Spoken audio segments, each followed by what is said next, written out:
Hey guys, I just wanted to explain camshafts really quick. You got two measurements. You got duration and lift. Lift is how far the valve opens, and duration is how long it stays open. Now, if you look at your camshaft on a small block Chevy, there'll be 16 lobes, and you look at them and how tall it is, that's the lift of the cam, and how they're spaced out is the duration. Now, on a big choppy, like high horsepower engine, the reason they sound like that is because the engine can't really get out of its own way, because it's opening the valve for so long and opening it so far, and it's just it can't really get out of its own way. But that's the same reason you can rev them out so much.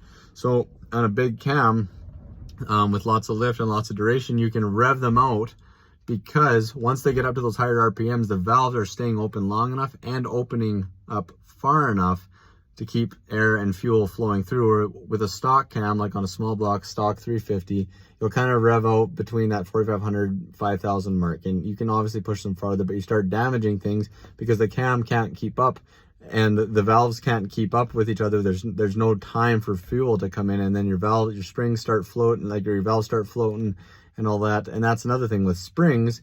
The reason you want to upgrade your springs when you put a different cam in is because the cam, if it has a lot of more lift than stock, it's pushing those valves farther down into the cylinder to open them up more.